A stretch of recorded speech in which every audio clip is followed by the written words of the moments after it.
Jadi ibu-ibu dan bapak-bapak yang dirahmati oleh Allah, gereja bukannya tidak tahu bahwa umat Islam diharamkan mengucapkan selamat Natal. Mereka tahu, tapi justru mereka menghendaki umat Islam ini melanggar akidahnya. Dengan cara yang halus seperti itu, umat Islam banyak yang terpancing. Maka ada kemudian umat Islam yang dari kelompok Islam liberal mengatakan umat Islam mengucapkan selamat Natal nggak apa-apa, karena menurut mereka saat itu umat Islam mengucapkan selamat atas lahirnya Nabi Isa alaihissalam. Ini kelompok jil beranggapan seperti itu. Di sisi yang lain ada kelompok juga di sisi yang lain mengucapkan selamat Natal berarti mengucapkan selamat atas lahirnya Tuhan Yesus. Ini sudah jelas merupakan suatu pelanggaran akidah.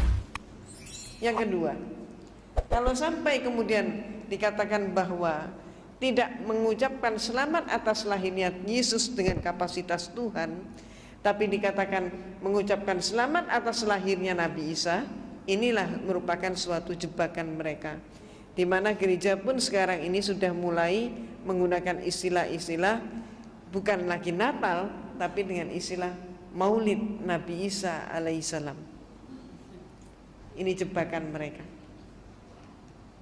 Maka apakah benar bahwa Nabi Isa itu lahirnya 25 Desember? Ini yang saya kupas dalam buku saya.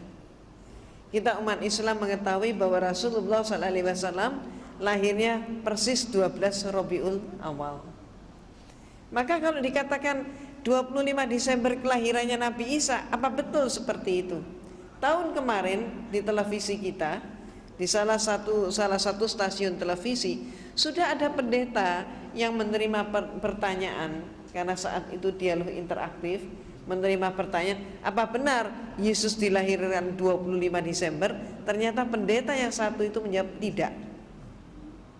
Nah, apakah kemudian pada tahun ini nanti mereka juga akan berani untuk menyampaikan bahwa sebetulnya yang terjadi tidak seperti itu, bahwa Natal ini bukan kelahiran Nabi Isa? Ibu-ibu dan bapak-bapak yang dirahmati oleh Allah, kita telaah dulu siapa yang sebenarnya lahir 25 Desember.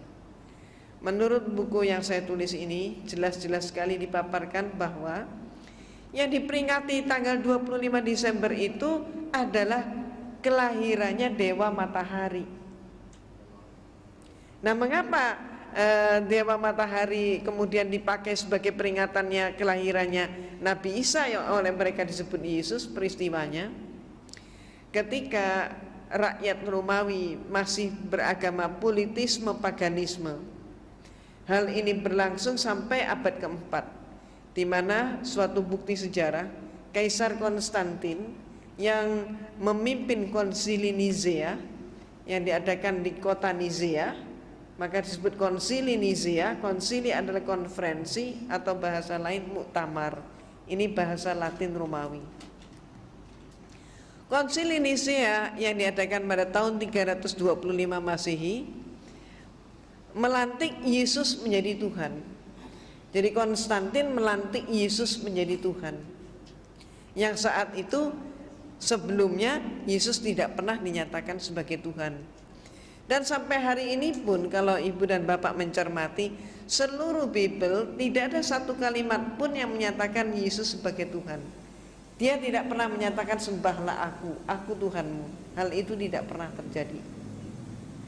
Kenapa?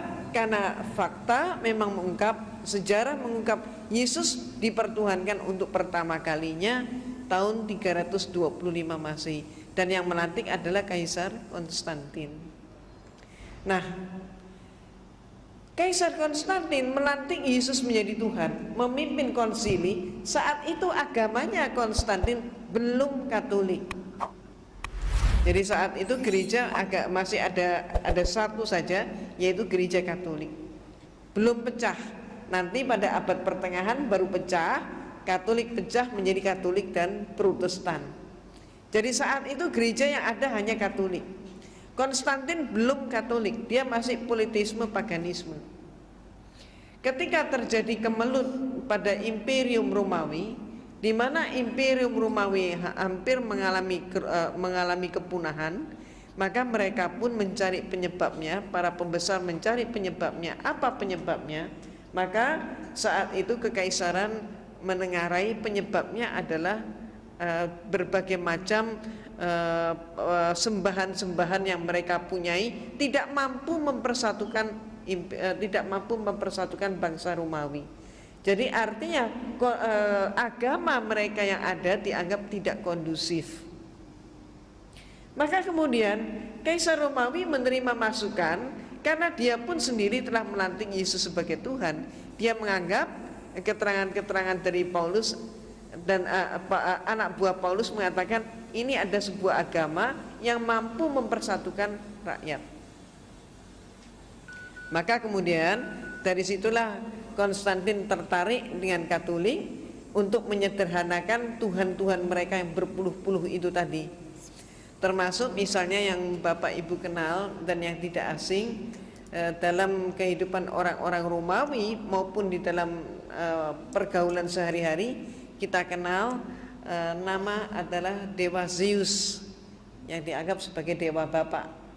Bapak Ibu juga kenal istilah Dewi Jupiter, Aurora, Venus, maupun juga yang lain. Termasuk Bapak Ibu juga kenal dari film televisi atau film-film lain, Hercules termasuk itu, termasuk Xena termasuk itu. Semua itu adalah dewa dan dewi yang mereka sembah. Tidak mustahil tiap rumah mempunyai sembahan yang beda-beda. Walaupun di antara sembahan yang demikian banyak itu ada persamaannya. Di antaranya yang mereka sembah adalah Dewa Zeus. Ini yang paling populer. Selain itu juga ada dewa lagi yang sangat populer, yaitu Dewa Mitra, yang juga disebut Mitras atau disebut Dewa Ra. Ini sama, yaitu apa? Yaitu dewa matahari. Mereka beranggapan bahwa matahari ini adalah sesuatu yang sangat penting, dan mereka ketakutan kalau sampai matahari tidak terbit. Maka mereka menyembah matahari yang lahirnya oleh mereka ditempatkan setiap kali titik balik matahari. Jadi matahari mencapai titik balik selatan, berakhirnya musim dingin, masuk ke musim semi. Saat itulah mereka memperingati lahirnya dewa matahari, yang persis pada saat itu jatuhnya ditempatkan tanggal 25 Desember. Orang-orang Romawi terbiasa setiap tahun satu kali mereka pesta pora untuk menyambut lahirnya dewa matahari.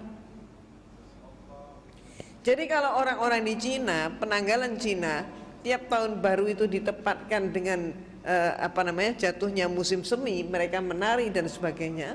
Tapi orang Romawi yang paling mereka peringati adalah dewa matahari. Karena menurut orang-orang Romawi, dewa yang satu inilah yang paling penting di dalam kehidupan. Nah, cara mereka pesta adalah laki, perempuan, tua, muda, besar, kecil keluar dari mereka rumah. Nari, nyanyi, bahkan sampai mabuk, sampai terjatuh, tertidur di jalan-jalan. Semalam suntuk mereka pesta. Ketika kemudian Konstantin melihat kepentingan negaranya, maka kemudian dia masuk dalam agama Katolik. Karena Konstantin masuk menjadi pengikut Katolik, maka dia menginginkan dengan demikian seluruh rakyatnya pun menjadi Katolik. Katolik sebagai agama negara. Tapi rakyatnya nampaknya tidak mau pindah agama. Disebabkan apa? Kalau mereka pindah agama, maka berarti mereka khawatir pesta 25 Desember ini hilang. Konstantin menangkap kegelisahan seperti ini. Maka cepatlah kemudian dia menyatakan, rakyatku, dia umumkan, pesta 25 Desember tidak akan hilang, justru akan dilestarikan. Karena Yesus lahirnya pada tanggal 25 Desember. Karena Yesus lahirnya 25 Desember menurut Konstantin, maka rakyatnya berpikir lebih jauh lagi. Oh, kalau begitu Yesus adalah anaknya dewa matahari. Ini oleh mereka diiyakan juga. Iya, betul katanya. Maka berbondong-bondonglah seluruh rakyat Romawi masuk ke agama Katolik. Ini sejarahnya. Maka sejak saat itu pula, maka seluruh patung-patung dewa matahari diubah namanya menjadi patung Yesus. Demikian pula kalau bapak-bapak ibu-ibu cermati itu di apa namanya, di patung-patung itu kan seringkali ada bulatan di belakang kepala. Itu simbol apa itu sebenarnya? Simbol dewa matahari. Simbolnya matahari. Di salib itu, di belakang kepala salib itu kan juga ada bulatan atau kadang ada sinar, kan begitu. Sinar atau bulatan apa? Matahari. Nah, sejak saat itulah dipakai. Nah, kemudian ibu dan bapak yang dirahmati oleh Allah, pada saat bulan-bulan ini pun, hari-hari ini pun, bapak dan ibu sudah mulai melihat di berbagai mall, di toko-toko, di gedung-gedung, mereka pakai pohon cemara. Kemudian hiasannya bagus sekali. Betul kan? Menarik sekali. Ada kemudian pakai pohon cemara penuh dengan salju. Terus kemudian ada kandang domba, ada palungannya, di situ Yesus lahir. Ada lagi yang dengan memperagakan gua, Yesus lahir di dalam gua. Jadi sebetulnya yang mana yang benar? Yesus lahir di bawahnya pohon cemara, atau lahirnya di kandang domba, atau lahirnya di dalam gua? Yang benar yang mana? Belum lagi nanti ada hiasan Sinterklas pakai kijang kencana itu kan. Jadi yang mana ini yang benar? Nah, ternyata ibu-ibu dan bapak-bapak yang dirahmati oleh Allah, di dalam Bible, di dalam kitab suci mereka, di situ ada 4 buah Injil di dalamnya, yaitu karangan Matius, Markus, Lukas, Yohanes. Yang memuat peristiwa tentang lahirnya Yesus hanya ada 2 Injil, yaitu Matius dan Lukas. Di dalam buku saya pun saya kutip dengan persis seksama apa kata Matius dan apa kata Lukas. Maka menurut informasi mereka, Matius dan Lukas yang sama-sama menyatakan mendapatkan firman Tuhan, sama-sama menyampaikan firman Tuhan, tapi banyak yang kontradiksi. Kontradiksinya antara lain, yang satu menyatakan Yesus lahirnya di zaman Kaisar Agustus, yang satu menyatakan Yesus lahirnya di dalam pemerintahan Herodes Agung. Konsekuensinya berarti perbedaan pendapat di antara mereka ini berarti mempengaruhi penentuan tahun 1 Masehi sebagai tahun kelahiran Nabi Isa. Dengan arti kata lain, tahun Masehi yang sekarang ini dipakai oleh umat manusia di dunia ini, termasuk kita juga pakai, yang katanya sekarang adalah tahun 2003 Masehi, ternyata salah hitung. Jadi Dionysius lah saat itu yang diperintahkan untuk membuat penanggalan, ternyata salah ngitung. Cuman kesalahan yang dilestarikan. Sementara kita sendiri punya tahun baru Hijriah, tapi seringkali nggak hafal kita tahun berapa sekarang. Ya paling cuman berapa orang yang tahu, nggak semuanya. Nah, ya kalau kita semua tahu, alhamdulillah. Nah, oh baru Idul Fitri ya, karena baru Idul Fitri jadi masih ingat. Karena baru kirim kartu ya, alhamdulillah. Nah, ibu-ibu dan bapak-bapak yang dirahmati oleh Allah, ada hal yang sama juga informasi Lukas dan informasi Matius. Samanya apa? Kedua mereka menyatakan Yesus lahir di malam hari. Ketika bintang gemerlapan, dan saat itu gembala menggembalakan ternak mereka ke padang rumput tengah malam. Nah, maka informasi ini coba kita analisis. Kalau dikatakan Yesus lahirnya tengah malam, bintangnya gemerlapan, kemudian gembala menggembalakan ternak ke padang rumput tengah malam, itu artinya musim apa? Nggak mungkin salju ya. Nggak mungkin salju kan? Maka kalau tidak ada salju, kenyataannya mengapa semua hiasan yang ada memakai salju? Betul kan? Ya. Jadi kalau bintangnya gemerlapan, nggak mungkin salju turun. Itu pertama. Nah, yang kedua, Dikatakan gembala mengembalakan ternak mereka ke padang rumput tengah malam katanya. Kalau kenapa gembala kok digembalakannya tengah malam? Kenapa tidak siang hari? Semuanya lembur. Lembur. Katanya lembur saat itu belum dikenal. Kenapa? Ya kalau mereka mengembalakannya di pagi hari, siang hari, mereka tidak tahan dengan apa? Sengatan matahari di musim panas. Maka mereka mengembalakannya justru di malam hari saat musim panas. Tapi kalau musim dingin mengembalakan di malam hari, beku mereka. Jadi berarti itu saat musim panas. Perhitungan peredaran bulan, waktu, dan musim tidak mungkin saat itu terjadinya di dalam bulan Desember. Nah, sehingga pertanyaannya, siapa sebenarnya yang mereka peringati? Dan nantinya ketemu yang mereka peringati sesungguhnya adalah dewa matahari. Itu sebabnya maka kitab Yahudi mengatakan Yesus lahirnya di dalam bulan Elul. Nah, bulan Elul itu kapan? Bulan Elul itu antara Juli September, bukan Desember. Kalau kitab suci Al-Quran, maka kita simak bersama firman Allah di dalam surat Maryam. Dikatakan dalam surat Maryam bahwa Nabi Isa alaihissalam dilahirkan oleh ibunya di bawah pohon korma. Ketika pohon korma berbuah dengan lebat, maka pangkal korma digoyang, buah korma pun berguguran. Ini musim apa? Musim korma berarti musim panas. Jadi alhamdulillah ibu dan bapak, bulan Agustus yang lalu saya mendapatkan anugerah dari Allah, saya bisa berumroh. Nah, maka ketika mengadakan perjalanan ke Sharjah, maka di sana saya masuk sebuah museum. Di halaman museum itu ada pohon korma yang berbuah lebat. Dan saat itu di Saudi memang banyak sekali pohon korma yang buah kormanya pun berguguran di sekitar pohon itu. Sedang musim buah korma, pas panasnya pun sedang luar biasa.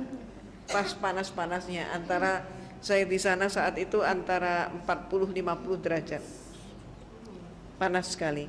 Dan kami semua yang mengunjungi museum itu dipersilahkan oleh penjaga untuk memetik buah korma dari pohonnya sendiri. Bagi orang Indonesia ini suatu yang sangat langka. Maka kemudian ketika saya petik satu buah korma, apa yang terjadi? Satu saya tarik, yang lain pun berguguran.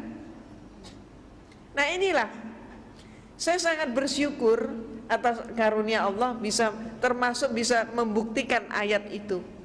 Jadi pangkal korma digoyang, buah korma pun berguguran. Padahal saat itu yang saya goyangkan, karena saya tarik adalah salah satu tangkai, ternyata semua yang lain pun ikut berguguran. Nah, ibu-ibu yang saya hormati, seluruh itu tadi jadi adalah musim panas. Dan jangan lupa seluruh Palestina, Yesus itu dilahirkan di sebuah desa yang namanya Bethlehem. Provinsinya adalah provinsi Galilea. Ini adalah bagian daripada Yudea. Yudea adalah bagian daripada yang disebut sekarang Palestina. Seluruh Palestina nggak ada pohon cemara bisa hidup. Dari dulu sampai hari ini nggak ada satupun pohon cemara. Yang ada seluruh Palestina itu pohon korma. Maka pertanyaannya, dari mana ini pohon cemara ini? Ternyata peristiwanya ketika Imperium Romawi sudah kuat kembali, mereka ingin meluaskan imperiumnya, ingin menjajah ke Jerman. Maka saat itu yang dikirim oleh Romawi ke Jerman bukan dikirim serdadu. Ini termasuk yang harus kita amati. Jadi suatu invasi terhadap suatu negara tidak selamanya lewat tentara. Jadi penjajahan pun tidak selamanya penjajahan fisik. Ini yang harus kita amati. Demikian pula yang dikirim saat itu oleh Romawi bukan tentara, bukan serdadu, tapi yang dikirim ke Jerman adalah para pastor dari kelompok atau dari ordo Yesuit. Nah, pastor ini diberi perintah untuk menyelidiki orang Jerman menyembah kepada apa, agama mereka apa. Dalam waktu singkat para pastor ini mendapatkan berita bahwa orang Jerman saat itu agamanya masih animisme, dinamisme. Yang disembah adalah dewa yang merupakan dewa sebuah pohon, yang pohon itu mempunyai bentuk yang khusus, yaitu apa? Pohon itu selalu menjulang tegak ke udara, dan sekaligus pohon itu mengeluarkan bau harum yang sangat khas. Tidak ada bau harum yang menyamai. Pohon apa itu kira-kira? Pohon cemara. Maka bau cemara itu kan khas, tidak ada yang mirip dengan baunya cemara. Nah, kemudian para pastor segera pulang ke rumah melaporkan orang Jerman menyembah dewa cemara. Maka kemudian Konstantin segera mengadakan rapat, dan kemudian hasilnya mengirim semakin banyak pastor ke Jerman. Armada pastor dikirim, perlunya apa? Untuk menyebar ke seluruh pelosok Jerman dengan mengatakan Yesus lahirnya di bawah pohon cemara. Karena orang Jerman menyembah pohon cemara, dikatakan Yesus itu lahirnya di bawah pohon cemara, maka rakyat Jerman kemudian berkesimpulan, oh kalau begitu tidak beda antara agamamu dan agama saya, katanya. Ternyata Yesus anaknya dewa cemara. Maka kemudian agama Kristen pun masuk ke Jerman. Ini yang terjadi. Nah, ibu-ibu dan bapak-bapak yang dirahmati oleh Allah, sekaligus nanti di sini bapak dan ibu akan mendapatkan tambahan wawasan bahwa ternyata Natal itu pun baru menjadi acara resmi gereja pada abad yang ke-5. Sebelumnya tidak. Dan masih banyak informasi yang lain, termasuk ayat-ayat Bible yang sebenarnya menyatakan bahwa perbuatan untuk menyembah kepada patung, kepada orang berhala-berhala adalah perbuatan yang sangat dilarang oleh agama. Nah, dikatakan juga bahwa peringatan hari kelahiran itu tidak dikenal di kalangan mereka, tapi justru yang melakukan peringatan kelahiran adalah orang-orang yang dianggap sebagai orang-orang yang sesat, termasuk Herodus dan sebagainya, orang-orang kafir istilah mereka. Nah, sekarang pertanyaannya, dengan mengetahui bahwa muatan daripada 25 Desember Natal itu ternyata tidak benar, bertentangan dengan akidah kita, maka sekarang menjadi suatu pemikiran ulang hendaknya, apakah kita juga ikut masih tetap mengucapkan selamat Natal. Sebab menurut fatwa MUI, menurut Buya Hamka almarhum, maka merayakan Natal ataupun berarti mengucapkan selamat Natal hukumnya haram. Mengapa diharamkan? Itu tadi sebabnya. Dan Kristen memang senantiasa berusaha untuk mempengaruhi kita umat Islam untuk melanggar akidah. Nah, ibu dan bapak, ini dahulu pemaparan saya. Silakan kita masuk dalam sesi tanya jawab terlebih dahulu.